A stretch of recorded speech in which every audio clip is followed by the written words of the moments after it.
sharing the earth, wind, and fire for my generation. So thank you. That was nice. I got everybody up and moving, and there they are in their glory. That's their national portrait.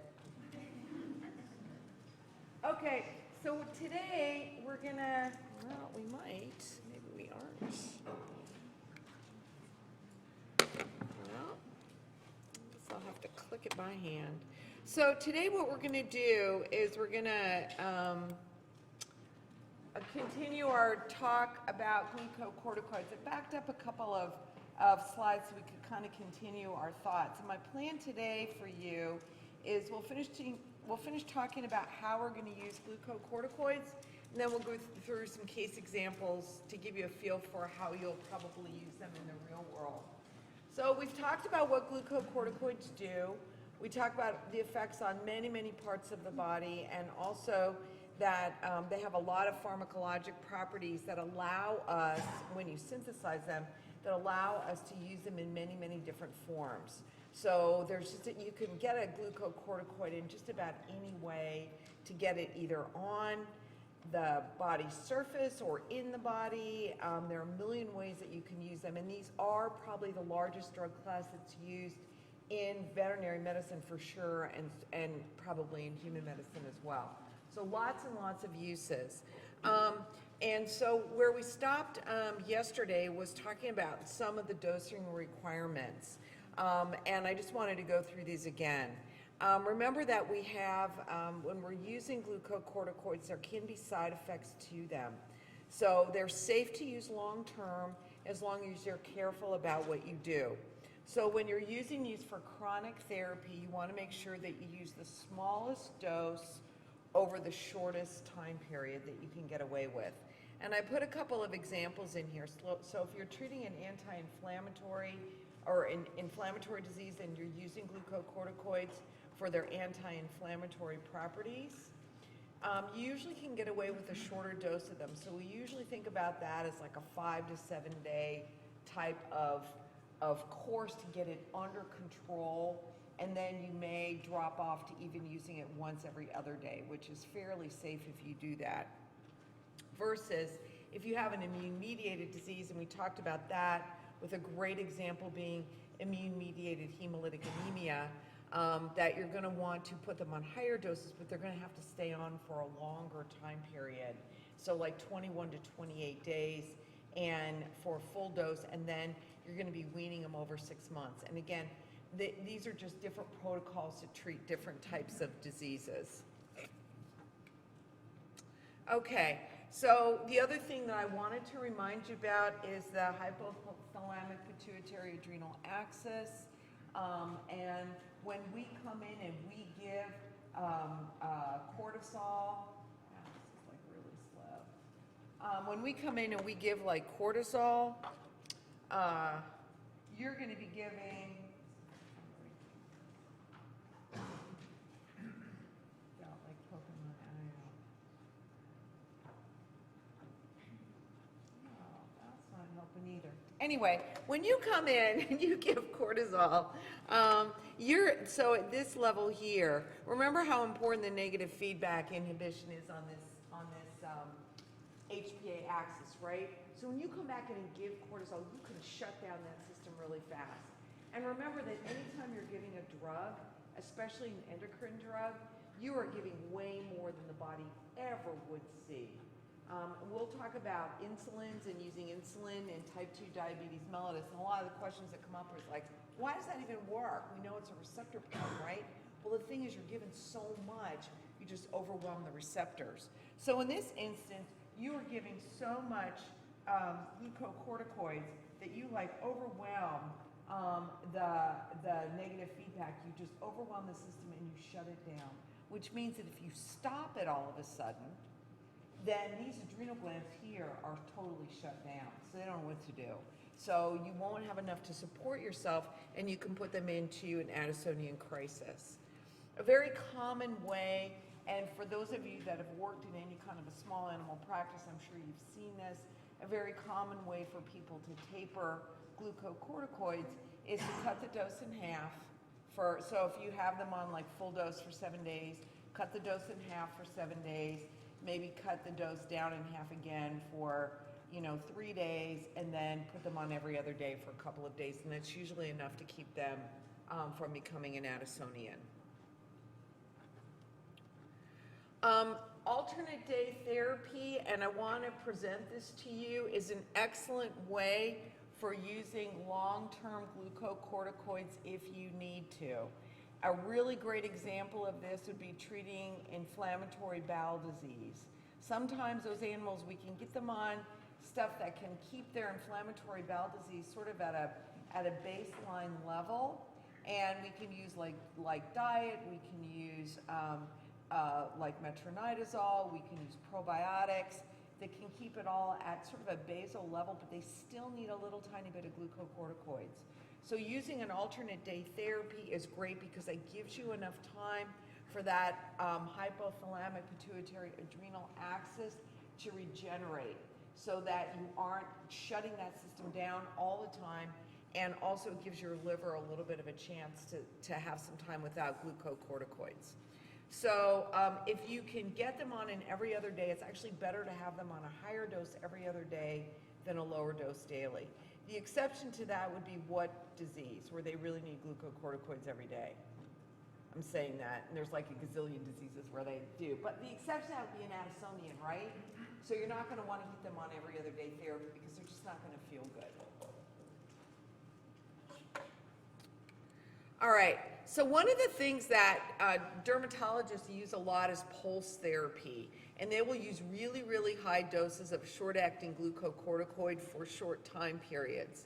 And again, I don't really do this much in my practice, but if Dr. Ostel probably uses these, this protocol when she's treating some of the nasty derm diseases that they see. And sometimes we do this if we know we've got to immunosuppress these guys, and we've tried our regular therapies, or we're using a rescue protocol. Let's say they've escaped immunosuppression. We have to bring them back under control again. We may have to put them on really, really high doses. One of the problems is, of course, you can cause a lot of GI problems, especially in dogs. They seem to be very sensitive to, their GI tracts are really sensitive to overloading with glucocorticoids. You can cause GI erosions and ulcers. The other problem is that you can actually cause permanent diabetes, especially in cats that were predisposed to getting diabetic. Doesn't mean you shouldn't use these drugs when you need to. It's just that there are side effects that we have to be worried about with them. Repository therapy, and this is something that we use in cats. And one of the big drugs, who's used Depomedrol in cats? Okay. And everyone goes, oh, don't use that, it's going to cause diabetes. But you know what? If you have a cat that you can't pill and he needs a drug, you got to give an injection. And Depomedrol is a repository methylprednisolone acetate, and you can also use triamcinolone, but I think most people end up using Depomedrol. It's a nice way to dose them when they need it. Things that you would want to treat like that are, I always think about like eosinophilic granulomatous complex or indolent ulcers that these cats get in their mouths and on their chins. And a lot of times they don't respond to anything but high doses of steroids, and some people just can't pill their cat every day. So it is that you can use them as you need to, and this is a absolutely appropriate way to use glucocorticoids. Just be aware that you may create some long-lasting side effects. The big one in cats is going to be diabetes mellitus. You can use them topically and intralesionally. They're very well absorbed, and the order of which that you can deliver to the drug to the tissues increases as you go up this list. So ointments, creams, lotions, foams, gels, and solutions. So this is going to be most soluble, this is going to be least soluble. The thing with ointments, though, is they tend to hang around longer. Anyway, the important thing about this is that just know that there's going to be a gazillion ways that you can actually get glucocorticoids on the body, and they'll absolutely absorb nicely. And if you have inflammation and all those capillaries are open, and I always think about otitis because they always get all red and everything, but that could be like also conjunctivitis or any kind of inflammatory problem that you have. When you have a lot of inflammation, remember that your blood vessels have dilated in that area because they're bringing lots of stuff in to help. And so anything that you put there is going to be more absorbed as well. One thing, and we will talk about this, and I know Dr. Bugby will talk about this in the future, is to remember that topical glucocorticoids can be absorbed in the system and can suppress the hypothalamic pituitary axis. This becomes important when you are trying to find out what is going on with your patient. And let's say your patient is presenting with polyuria and polydipsia. That's a really common side effect with glucocorticoids, and many people forget that eye drops and like hydrocortisone cream and things like that are actual drugs. So it's something that you're gonna have to ask about. And again, I tell you all these things, and the first time you miss it, you will never ever forget again. So it's one of those things that you learn over years and years and years. All right, so side effects that we need to worry about, suppression of the HPA axis.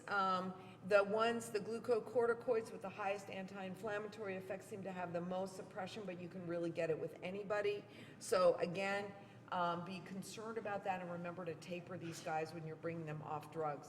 We've often had, a common thing that we would see in the emergency room here would be a dog that presents with a bleeding GI ulcer, maybe has been overtreated with glucocorticoids. We want to get them off right away. And so that would be a dog that I'd probably put on physiologic doses of glucocorticoids for a little while to make sure that I didn't bottom out his HPA, like he had enough adrenal glands so that he actually could generate enough cortisol for himself. Okay, side effects. Polyuria, polydipsia, polyphagia, anything that you would see with a cushingoid animal. You can see the big livers from the steroids because you get lipid accumulation. You can see iatrogenic Cushing's disease. It can look exactly like the natural disease. Remember that you're immunosuppressing these guys so they can get a lot of surface infections, ear infections, skin infections. Dental disease gets worse sometimes with these guys. Diabetes mellitus because you're insulin resistant. Gastric ulceration, hypertension, muscle wasting, and I have diabetes twice up there because it is the most important disease. Just say, no, I'm kidding, it's not. But it's one of the most important diseases. So this is a picture of a dog with calcinosis cutis. And this was the bulldog that actually got it from Temerol P, which has like a whiff of glucocorticoids. And this is what this dog got from that. This is actually a cushingoid cat. We don't see a lot of them. One of the things that we see with cats that get this disease is skin fragility syndrome. And so you can see this cat has a really nasty looking hair coat. Their skin is so thin that like you'll go to get a blood sample and you'll rip it. It's really disgusting. So, but that's a real characteristic of hyperadrenocorticism in cats. All right, and the last picture I have here for you is glucocorticoid dosing. And this is the summary of basically what I want you to know. And I can guarantee you that test questions from this lecture will come right from this chart. Again, it's important walking around knowledge that you need to have to be a doctor, and people are going to ask you this all the time, and this is really common language that's used in the hospital. You know, put them on an anti-inflammatory dose of pred. You're going to need to know what that is. And you're also going to need to know how to convert from pred to dexamethasone. Most people here use a 1 to 10 just because it's easy to keep in your head. So people will say an anti-inflammatory dose of Dex IV, and they're going to expect you to know what that is. So again, everything's going to come from here. I promise this is the most important thing. And if I were still teaching you all 4 years, I would tell you that you would have it on this exam, you'd have it next semester in polysystemic diseases, you would have it again if you took the endocrine elective, because it's that, like, I feel like it's that important.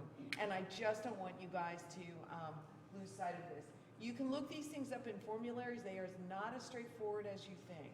So again, good walking around knowledge for you to have.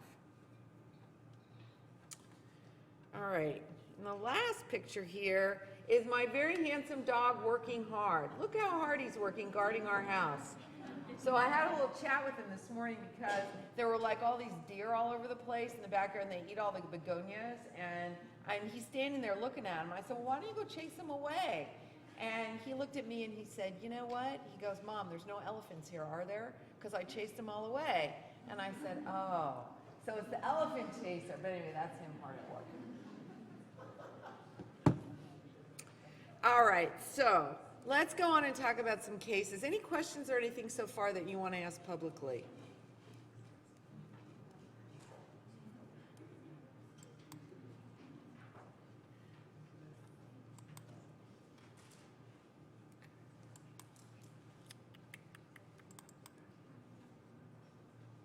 Nope. That's the one we had.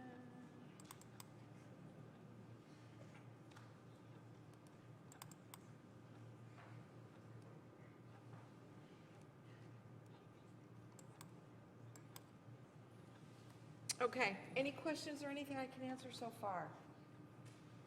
Yeah. Are these cases going to be on VLC for us to look at? Or no? Oh, I didn't load them. And I will load them, I promise I will, but I wanted you guys to pay attention. So, and you don't have to take specific notes, but I know what it's like. I honestly don't know how y'all do it. If I had my computer when I went to school, I would not pay attention to one little lecture at all, because it's so boring to sit here and listen to people spouting off stuff to you all day long. I mean, I can't even make it through an hour seminar. And now that we have Zoom stuff, you know, and you're on Zoom meetings and whatever have you, like, people are talking, I'm like, well, that's boring, so I just start doing email. And then all of a sudden they say something, you're like, ooh, that was interesting, and I missed it. And you can't hit reverse like on Netflix, right? So it's gone. But I don't know how y'all do it. So I didn't load these. I will load these right after class, but I thought I'd have a better chance of you thinking through the cases a little bit if I didn't load them for you. But you will have them all. All right. So Sadie is an 8-year-old female spayed boxer, and she's presenting to you for bleeding from her gums. She was last normal 2 days ago, and the owners brought her in because she's bleeding from her gums, which I would do if I was an owner. On your physical exam, you found out that she's lethargic. She has a large hematoma on her neck where blood was drawn by the referring veterinarian. She has blood around her gums and in her mouth. You took her heart rate. Most of your physical's pretty normal except for that. Heart rate's a little bit high at 180. Are you surprised about that? Well, she's a boxer, so what are you worried about? I know you guys don't know most of this yet, but boxer cardiomyopathies, okay, so boxers are predisposed to have a cardiomyopathy. So you would be thinking about that. I'm not that worried about a heart rate of 180 in a boxer that's bleeding, that just got brought into the ER. But again, it's something to have in the back of your mind because they do get a cardiomyopathy. All right, so you run some blood work, and on your CBC, her PCV is 20%, so that's low. So now you know why her heart rate's up. Her reticulocyte count is 220,000. That is high. Reticulocytes are the immature red blood cells that you can see in the periphery, and when they're elevated like this, that tells you that your bone marrow is working to actually replace the cells that this animal has lost. So this would be called a non-regenerative, a regenerative anemia. Normal reticulocyte count is about 50 to 60,000, so anything above that is considered regenerative. This is a beautiful regenerative response in my book. I love seeing this because that tells me my marrow's working beautifully, and I don't have to worry about that. Usually when you have marrow problems or you have to go looking at the marrow, that's a signal it's going to be bad. So this is actually not so bad. All right. We also run, we get some more information from our CBC, and the white blood cell count is 25,000, which is a little bit high, but it's a mature neutrophilia. Not a big surprise, this dog is probably stressed. But our platelet count is 15,000. And normal platelet count should be above like 160 to 200,000. So this is a severe thrombocytopenia. Okay, We also ran some blood work. The chemistry profile is pretty non-remarkable. Urine analysis, specific gravity is 1040, which shows good concentrating ability. So we don't have to worry anything about the kidneys. Dipstick is normal, sediment's normal. So when we solve cases in the internal medicine department, we always make problem lists, and I still make them when I'm thinking it through a case because they're really complicated. If you break it down into problems, it makes it a lot easier to solve, and it's not such a scary thing. So problem lists in a dog like this would look like what? Like what are your main problems? Okay, thrombocytopenia and anemia. Okay, those are big problems. You have an elevated heart rate, but that's probably a response to something else. Let's hope she doesn't have like any other kind of problems. Okay, so what are you going to do for her? First of all, can you diagnose her? So why do you think she's anemic? Yeah, she's bleeding from her gums because she doesn't have any platelets, right? So that's what you see with surface, this is what you see with the thrombocytopenia. So when you have a low platelet count versus like low coagulation factors, you're gonna see surface bleeding. So low platelet, they get petechias, they get little red blotches in their eyes and their gums, they bleed from their gums, they'll urinate out blood. So you see a lot of surface bleeding in animals that have a thrombocytopenia. So that's probably the problem that we have. So what are your differentials for a thrombocytopenia? Do you have any idea? Okay, immune mediated, which we come back to all the time because we can't really diagnose it and it's kind of the default. Okay, immune mediated, good. Any other ideas?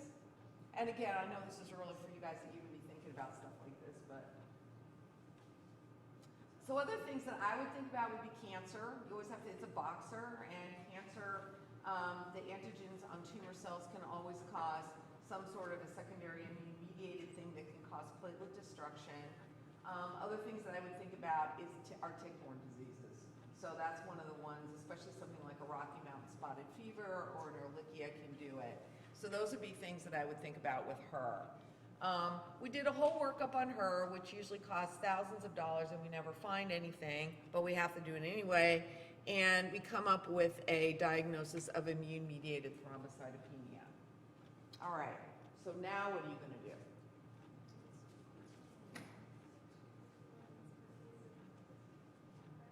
All right, so we're gonna start some glucocorticoids. Why are you picking glucocorticoids? Because we just lectured on it. Are there other immunosuppressive agents out there? Are there?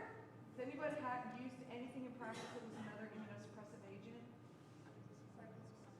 Cyclosporin, that's another good one. Anybody have any other ideas? Azathioprine would be another one that you would think about. Leflunomide would be another one that you might think about. So those are some general immunosuppressive drugs. Why aren't we picking them? Right, that's right. They take longer to work. Glucocorticoids work really quickly and they are the most effective. So absolutely we're going to start this animal on glucocorticoids. How are you going to give them?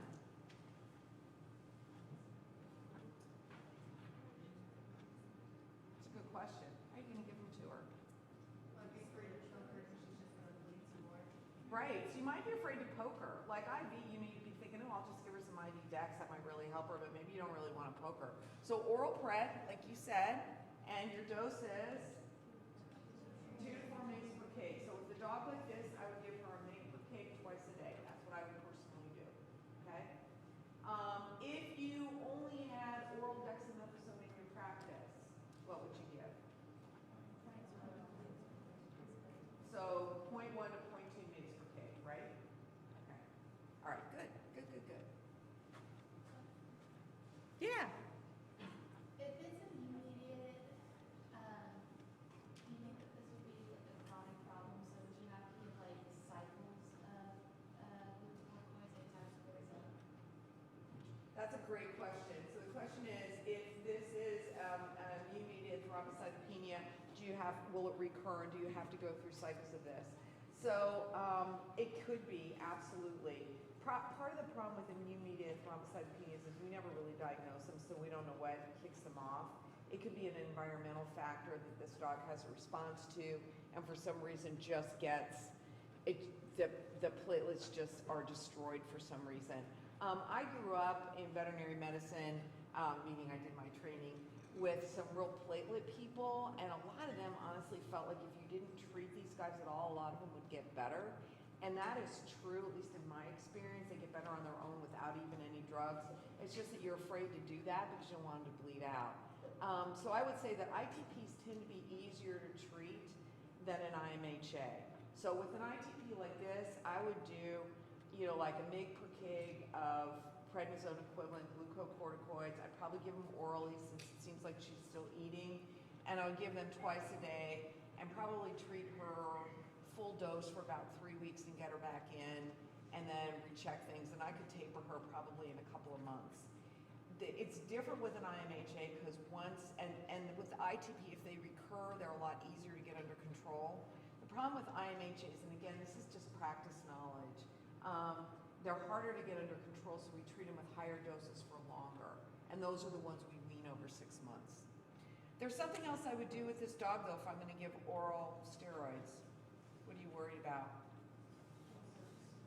Yeah, because I told you if you give steroids, you can cause GI ulceration. Why is that bad in a dog with ITP? Yeah, because it's a surface, right? And you're going to make it bleed, and that could be really bad. So this would be a dog that I would think about putting on like pantoprazole or some sort of a GI protectant, something like that. You add, and the other rule, and I didn't say this is another big rule, which I need to tell you. You never use NSAIDs with glucocorticoids. So don't use them together, that's really bad. And I'm sorry, you had a question. Yeah, I was just wondering, you keep saying that for this dog you do 1 mg per kg of prednisone. On the table you gave us for the immunosuppressives, it's 2 to 4 with the dosing. Oh, I do 1 mg per kg device. I can give it twice a day. Oh. So it's 2 to 4 as a total daily dose, but I usually give it twice a day. It works better in my hands twice a day, and I don't know. Some people, you will hear lots of opinions on this, and this is kind of the art of practice, is like what seems to work well for your patients in your hands. And so I would do 1 mg per kg twice a day, but it is 2 mg per kg per day. And I promise on test questions I won't make that ambiguous. Yeah. If the dog came in already on an NSAID, what would like the washout period be? That is a great question. Usually we say 2 to 3 days, and that would be a hard one to treat. That would be one, if it's a dog like this and it's really actively bleeding, I would probably start glucocorticoids anyway and just load it up on GI protectants and keep my fingers crossed. But that would be a scary one to treat. Yeah. This is more for curiosity's sake. So you say with IHA you can give an even higher dose of steroids, or when you have like Evans syndrome, are you just crying? Yeah, when you have Evans syndrome, did you just say you're just crying with that one? Yeah. Yeah, you are. You are. So Evans syndrome is an immune-mediated thrombocytopenia and hemolytic anemia, and they're hard to get under control. So in those cases, and in a lot of IMHAs, especially the intravascular ones that are hard to get under control, you'd start them on multiple agents. So that's the one I would start with: glucocorticoids, cyclosporin, and I would start those together. Maybe azathioprine as a third agent, and just slam this dog with anything I can think of. And then the other thing you have to worry about, especially with IMHAs, is that they tend to be prothrombic, so you have to use things like clopidogrel and heparin. You'll learn about all this stuff, I promise. I'm not trying to overwhelm you, but there's a lot of things that would go on. They're pretty scary patients. And the Evans syndrome, you're right, we spend a lot of time crying. Okay, this is Bear. Bear is an 8-year-old mixed breed, and presenting complaint with Bear is urinary incontinence. He was last normal months ago. The owners aren't really sure, but it seems like his urinary incontinence has been progressing. He has a history of hyperadrenocorticism or Cushing's disease. He was treated and removed from his medications because of a normal ACTH stimulation test. I was like, what case is this? Now I just remembered it because I couldn't. All right, so this is his history. When you get an animal that comes in for urinary incontinence, you're going to be asking a gazillion questions about what that means, because for owners, urinary incontinence can mean anything. So questions you want to know are if there's urgency to urinate, is there blood in the urine, are they drinking a lot, and that helps you make a decision as to whether you have an itis, so something that's really irritating, so they're urinating small amounts, or whether you have an animal that is drinking a lot and urinating because of that, and also versus an animal that may be dribbling constantly, which makes you think of an ectopic ureter, or an animal that just dribbles when they lay down, which makes you think of like sphincter incompetence and things like that. So you'd be asking a gazillion questions. This dog dribbles urine episodically when he walks around, but then when he lays down, he produces this enormous puddle. They said he can urinate outside normally, he can posture normally outside and urinate, but he doesn't seem to have a lot of control over it. On my physical exam, he had a sparse hair coat with a rat tail, meaning that there was no hair on his tail. He was muscle wasted, especially around the head. He had an enlarged stomach. He was panting. He had a very, very large bladder. And when I palpated him, his abdomen, he dribbled. We actually catheterized him because I couldn't express him really well. I was a little worried about him. And I drained 2 liters of urine from his bladder. Can you imagine? Yeah, me neither. All right. So we did a workup on him. His CBC showed a thrombocytosis, meaning he had too many platelets. His chemistry showed an alkaline phosphatase that was severely elevated, and his urine-specific gravity was 1010 with proteinuria. We did do a urine culture on him because he obviously had urine that was sitting around in the bladder, and that was actually negative. And we did image him to make sure that there weren't any stones or anything. He had a very large, flaccid bladder. Okay, any thoughts what might be going on with this dog?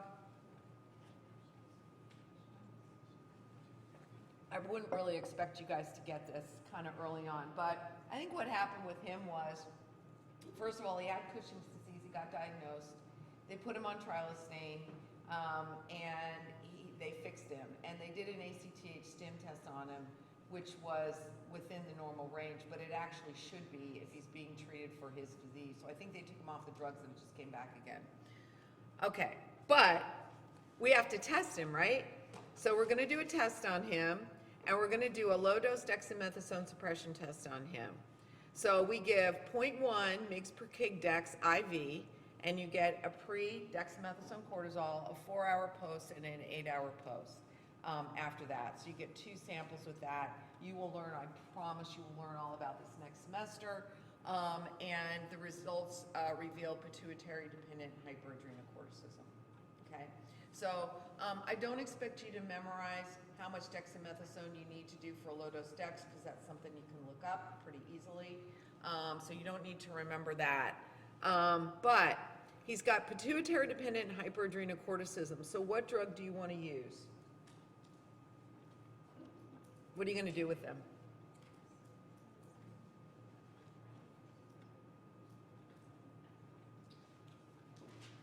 Well, you're not going to give him glucocorticoids. So we might say, okay, my gosh, he's got PDH. I can't go in and take out an adrenal tumor, so I gotta give a drug that's gonna work to reduce my cortisol. There's this great drug, it's called Veteril or trilostane. I bet I could use that. So we would use trilostane on him, and remember our starting doses are like 1 to 3, and again, you don't need to know the dose of this. Starting dose, so I like to go lower twice a day, so 1 to 3 mg per kg BID.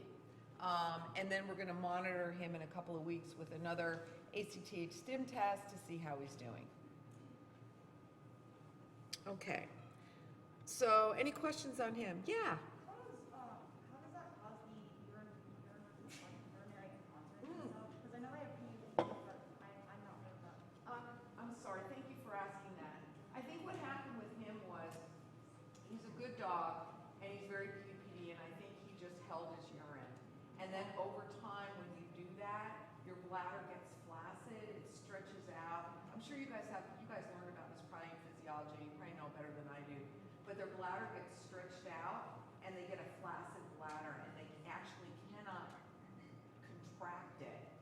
so it just kind of lays there, and every time there's pressure on it, they pee.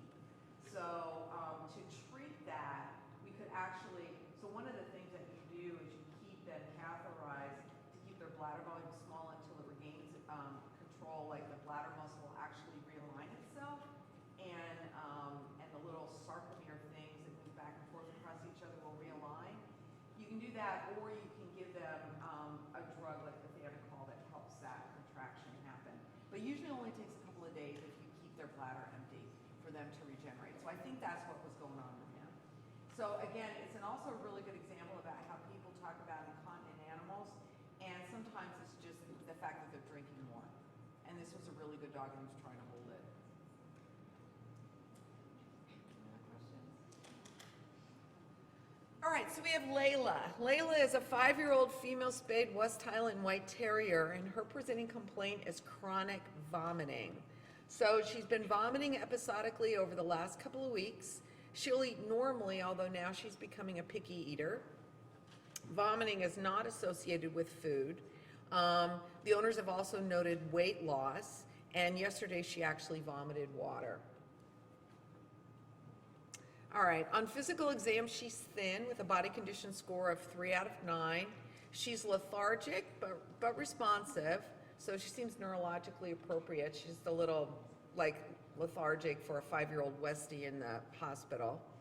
Abdominal palpation was normal, rectal was normal, she was slightly dehydrated. So we ran blood work on her, and on her CBC she had an eosinophilia, not very common. What's the first thing y'all think about with an eosinophilia? You probably don't know this yet. Parasites, yeah, good. So I think about intestinal parasites right away with her, or heartworm, something like that. Okay, good. Chemistry profile, she had a hyponatremia, she had a hyperkalemia, she had a hypochloremia, she had a hypercalcemia, and she had a mild metabolic acidosis. We ran a UA on her, and her specific gravity was 1010, okay, so she's not able to concentrate her urine. So, what are you thinking? Pardon me? Addison's. As soon as so, you know, the Percortin bottle that you can get has a West Highland White Terrier on it, so that always reminds me they get Addison's a lot. So yeah, so she might be an Addisonian because there just aren't that many differentials for a low sodium and a high potassium. There's not that much out there that we have to look for. Okay, great. So what are you going to do? What test are you going to run? You're going to ask the question, oh my gosh, if her adrenal glands are shot, I'm going to try to stimulate them and see if I get anything, right? So we're going to do an ACTH stimulation test on her. Okay, and that will confirm Addison's disease or hypoadrenocorticism, which it did. And basically what you see on that is a flat line. Cortisol is below baseline to begin with. Cortisol is below baseline after you stimulate it, telling you your adrenals are wiped out. All right, what are you going to treat her with? All right, you are. That's an excellent thing to do. So, what dose are you going to use? Physiologic replacement, which is what? 0.2 to 0.4 mg per kg of prednisone, right? Or 0.2 to 0.4 mg per kg of dexamethasone, and that's going to be per day. Okay? All right. What else are you going to give her? You're going to give her mineralocorticoids, and you're going to use DOCP injectable because it's available and it's really easy to use. And it's going to be about 1 milligram per pound or 2.2 mg per kg. And you're going to give it IM or sub-Q every 28 days. Okay.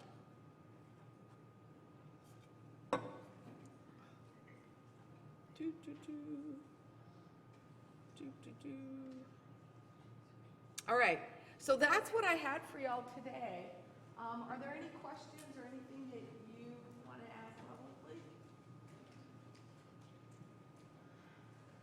Yeah.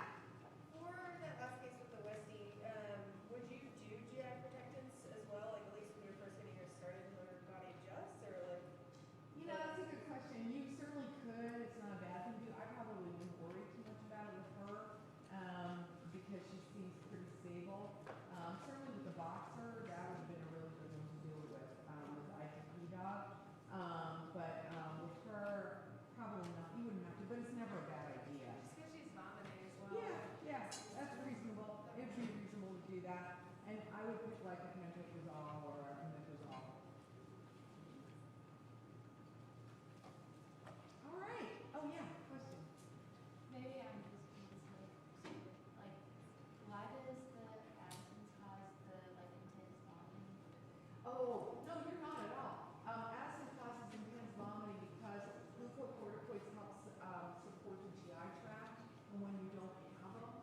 then they see a lot of GI signs: diarrhea, vomiting, melena, hematemesis, all kinds of GI issues. So that's why. Probably the other thing that happens too is that when you get really, like they get very acidotic because they get really dehydrated. That makes them nauseated and want to vomit as well. But a lot of it's just loss of GI protectants, and also she probably has some malabsorption, which is why she loses weight. Yeah. That takes me back on that question. If having low systemic glucocorticoids causes vomiting, but giving I know. glucocorticoids Doesn't causes that kill vomiting, do you? you also see vomiting in Cushing's patients? And like, do You you see know, GI ulcers? that's a good question. Do we see GI problems in Cushing's patients? And the answer is no, we don't. And I think it's just because they don't produce as much glucocorticoids as we give them when we cause it. So I think it, but we really hardly ever see that.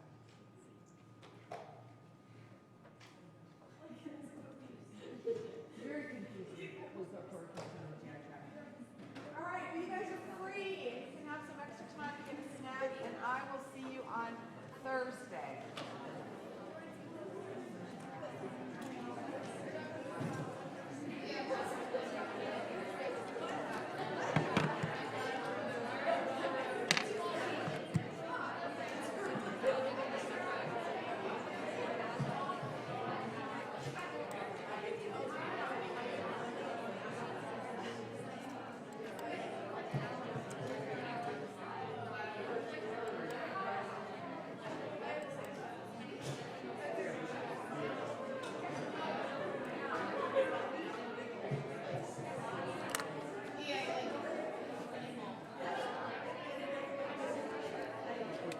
You bet. When we were talking about the topical and intralesional glucocorticoids, Yeah. we were talking about the delivery rates, and I just wanted to make sure the gels and solutions work the quickest. Yeah, they work Okay. the quickest. They just don't last as long. They don't last as Yeah. long. Okay, Yeah. that's ointments and creams. Okay, Yeah. great. Thank you. Yeah.